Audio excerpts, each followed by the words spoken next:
जब हमने शुरुआत पार्टी की तो बहुत लोगों ने बोला they are self style leaders. उसके बाद हमने रजिस्ट्रेशन की, लोगों ने डराया कि 4-4 साल लगते हैं, 10-10 साल लगते हैं रजिस्ट्रेशन में। इसने पीएचडी कर लिया, उसके बाद वो जॉब में नहीं आ रहा है, डिप्रेशन में आकर वो ड्रग्स की तरफ जा रहा है। सेम हम लोग उसी पॉइंट पे आ गए। Development means employment, development means the economic condition of the state should grow. Development doesn't mean that you are going for the tiling और यू आप नए घंटा घर बना रहे हो, आप रंग रोगन कर रहे हो, दैट्स नॉट डेवलपमेंट। नाज़रीन, हमारे साथ आज है राकिब रशीद साहब, जो कि ऑल अलायंस डेमोक्रेटिक पार्टी के स्टेट प्रेसिडेंट है। आइए इनसे बात करने की कोशिश करते हैं। तो सर, पहले आपका वेलकम। Thank you. तो सर, आप मुझे बताएं, अभी जो पार्लियामेंट इलेक्शंस आ रहे हैं, हर एक पार्टी जो है वो अपने तरीके से इसके लिए प्रिपरेशन कर रही है। आपकी क्या प्रिपरेशन है? हमारी भी प्रिपरेशन चल रही है। From last year about 3 years we are in the field. हमने चिनाब वैली, आपका पीर पंजाल जम्मू या कश्मीर सारे कवर कप किए हुए हैं। तो we will take part in the parliament elections. तो सर, जो दूसरा है, सुप्रीम कोर्ट से जो ऑर्डर्स आए हैं कि सितंबर तक जो है सारे जो है असेंबली इलेक्शंस जो है, कोई भी इलेक्शंस, वो सारे कंप्लीट होने चाहिए। आप अपनी पार्टी को उस इलेक्शंस में कहाँ पे देखते हैं?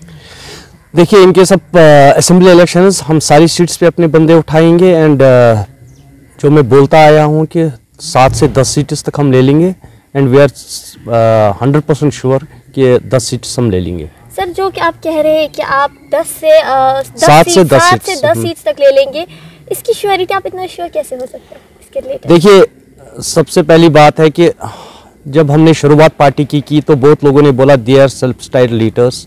उसके बाद हमने रजिस्ट्रेशन की, लोगों ने डराया कि 4-4 साल लगते हैं, 10-10 साल लगते हैं रजिस्ट्रेशन में। लेकिन within a span of 1.5 year we kept it up with the registration. इस टाइम हमारी पार्टी रजिस्टर्ड है with the election commission of India. और इस 1.5 साल में जिस हिसाब से हमने पूरा चिनाब वैली, पीर पंजाल रेंज, जम्मू या कश्मीर, नियर अबाउट 80,000 से ऊपर हमारी मेंबरशिप पहुंची है, तो we are sure that we will win the seats. तो सर, मैं आपसे, मेरा तीसरा सवाल ये रहेगा कि जो कश्मीर में अभी देख रहे हैं, हाँ, काफ़ी ज़्यादा डेवलपमेंट्स आ गई है, कश्मीर बहुत ज़्यादा मॉडर्नाइज हो गया है, आपका इसके बारे में क्या कहना है? आप बताइए मुझे कहाँ पर डेवलपमेंट हुई है जिसके ऊपर हम बात करें। सर, जैसा कि क्योंकि मुझे नहीं लगता है कि 2019 के बाद यहाँ पर कोई डेवलपमेंट हुई है। हाँ, बातें बहुत हुई है। बातें तो ये भी हुई है कि पहले मतलब 1000 बार एडमिनिस्ट्रेशन ने या सेंट्रल गवर्नमेंट ने बोला कि हम इलेक्शन करेंगे कश्मीर में, और 2 दिन के बाद बोलती है यहाँ पर अभी हालात ऐसे नहीं कि यहाँ पर इलेक्शन करवाएं। ये मैं पिछले 10 सालों से सुन रहा हूँ, और 10 सालों से सुन रहा हूँ कि कश्मीर बदल गया है, डेवलपमेंट हो गई है। हाँ, नया कश्मीर है। मुझे बताइए डेवलपमेंट कहाँ पर है? ऐसी कौन सी डेवलपमेंट हुई है जो यहाँ पर हुई, और मतलब कोई ऐसी चीज जो यहाँ पर नहीं हो सकती थी, वो मुझे आप बताइए ताकि मैं भी डिस्कस कर सकूं। आप बोल रहे हैं कि यहाँ पर जो डेवलपमेंट्स हुई है, आप कोई एक एग्जांपल दे दीजिए, उसके ऊपर बात करें। सर, जैसा कि हम देख सकते हैं, स्मार्ट सिटी के अंदर जो है हमारा घंटाघर, वो भी रिनोवेट किया गया, सड़कों को मैग्नेमाइज किया गया है, यही सारी डेवलपमेंट्स हो गई। बहुत सारे रोड जो है जिनको आज तक कोई देखता नहीं था, वो रोड्स डेवलप हो गए। क्या उसने मेरे नौजवानों को, मेरे यूथ को, यहाँ के यूथ को डिप्रेशन से बाहर निकाला? नहीं, वैसा बात तो नहीं। क्या उसने मेरे यहाँ के यूथ को एम्प्लॉयमेंट दे दी? नहीं, बस मुझे वो चाहिए। मुझे डेवलपमेंट चाहिए मेरे इस टाइप की कि यहाँ के यूथ को एम्प्लॉयमेंट मिले। मुझे डेवलपमेंट चाहिए जम्मू कश्मीर के कि यहाँ का यूथ डिप्रेशन से बाहर आ जाए। मुझे डेवलपमेंट ऐसी चाहिए कि यहाँ का यूथ सवेरे निकले, शाम को उसको टेंशन ना हो कि घर वापस जाना है, पहुंचो या नहीं पहुंचो। देखिए, चोरी करना, भीख मांगना, ये दो चीजों के मैं खिलाफ हूँ। बाकी पढ़ लिख के बच्चा कोई भी काम करे, मैं उसको अप्रिशिएट करता हूँ कि उसने भीख नहीं मांगी, उसने हाथ नहीं फैलाए, चाहे वो स्ट्रीट वेंडर का काम कर रहा है, इज्जत के साथ अपनी रोटी कमा रहा है। लेकिन मैं यहाँ पर एडमिनिस्ट्रेशन को कहता हूँ, आप अगर पूरे जम्मू कश्मीर को रंग से, रोगन से लेपेंगे और फोड़ेंगे, डेवलपमेंट है, उसको डेवलपमेंट नहीं कहते। डेवलपमेंट वो है जब यहाँ का यूथ मेरा मतलब एंगेज हो जाए काम में, यहाँ के यूथ को नौकरियां मिले, यहाँ के यूथ का, मैं ये नहीं कहता हूँ गवर्नमेंट सेक्टर में, because I am an educated fellow, I know कि कोई भी स्टेट 5 से 7% से ज्यादा नौकरियां नहीं दे सकती है, लेकिन उनके लिए रोजगार के दूसरे तरीके, यहाँ पर इंडस्ट्रीज डेवलपमेंट हो, उनको स्मॉल यूनिट्स खड़े कर दिए जाए, वो एम्प्लॉयमेंट में मांग रहा हूँ मैं, कोई गवर्नमेंट नौकरी नहीं मांग रहा हूँ। जो आप बोल रहे हैं कि मेरा जो पढ़ा लिखा यूथ है वो स्ट्रीट वेंडर्स की जगह कोई अच्छा सा काम करे, उसके लिए तो गवर्नमेंट को उनको वे आउट देना चाहिए ना। वही तो मैं भी कह रहा हूँ, डेवलपमेंट तो उसको कहते हैं कि उसका वो कोई प्रोजेक्ट लेकर आ जाए और गवर्नमेंट उस प्रोजेक्ट को सैंक्शन करके उनको मतलब अवेल कर दे लोन, और वो फिर उस लोन पे काम करे ताकि नई एम्प्लॉयमेंट वो जनरेट कर सके। अगर कोई बच्चा पीएचडी होल्डर है, इसको लोन मिलता है कोई यूनिट स्टैंड करने के लिए, वहां पर वो 10 बच्चों को काम देता है, तो वो तो एम्प्लॉयमेंट बढ़ा रहा है ना। ऐसी चीजें होनी चाहिए। That is development of the state. आपने टायर लगाया उसको डेवलपमेंट नहीं कहते हैं, आपने घंटाघर नया बनाया उसको डेवलपमेंट नहीं कहते हैं। Development of the state is something else.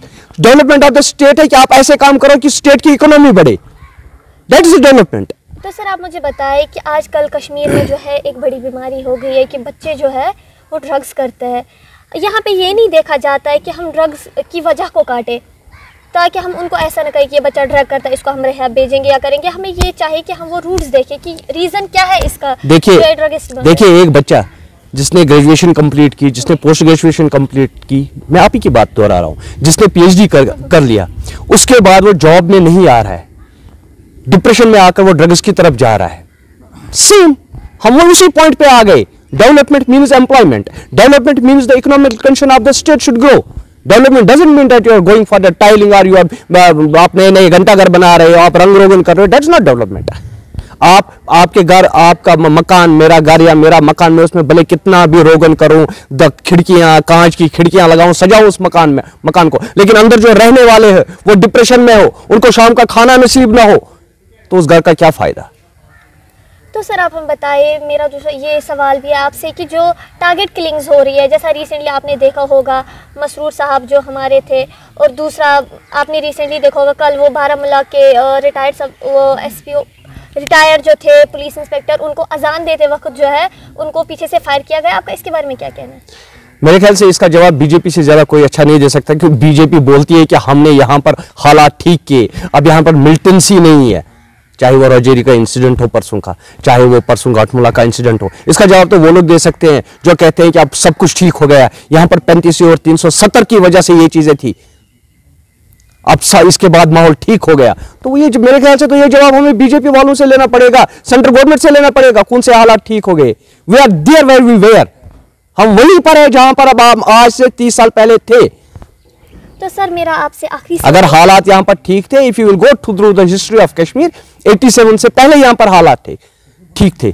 लेकिन जब एनसी ने धांधली की इलेक्शंस में सेंट्रल गवर्नमेंट के साथ, कांग्रेस के साथ मिलकर सरकार बनाने के लिए, उसके बाद यहां पर हालात खराब हुए।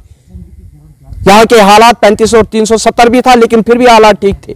इनके हटाने से ये बीजेपी वाले ज्यादा अच्छा जवाब देंगे मेरे ख्याल से। अगर आप उनसे पूछेंगे कि आप कह रहे हो कि हालात ठीक हो गए कश्मीर में, अब मिलिटेंट से नहीं है, व्हाट इज दिस, ये टारगेट किलिंग क्यों हो रही है, ये मिलिटेंट्स की जो एक्टिविटीज हो रही है ये क्यों हो रही है? I think they will answer the better for it.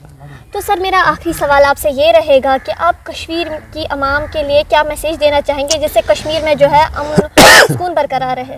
देखिए, मैं अपने हर इंटरव्यू में, मैं 4 साल से हूँ पॉलिटिकल लाइन में, मैं हमेशा ये कह रहा हूँ जब भी असेंबली इलेक्शन हो, यहाँ के यूथ को आगे बढ़ना चाहिए। Youth is the backbone of nation.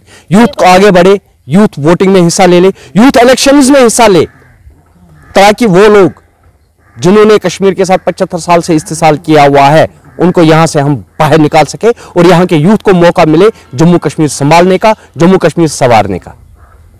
तो नाजरीन, ये हमारे साथ थे ऑल अलायंस डेमोक्रेटिक पार्टी के स्टेट प्रेसिडेंट, जिनका ये कहना है कि डेवलपमेंट ये नहीं होती कि सड़कों को रंग किया जाए या टाइल्स लगाई जाए। डेवलपमेंट ये होती है कि जो यहाँ पढ़े लिखे अनएम्प्लॉयड यूथ है उनको एम्प्लॉयमेंट दी जाए। तो नाज़रीन, ऐसी मज़ीद खबरों के लिए बने रहे द ग्लोबल कश्मीर के साथ। दीजिए मुझे इजाज़त। अल्लाह ने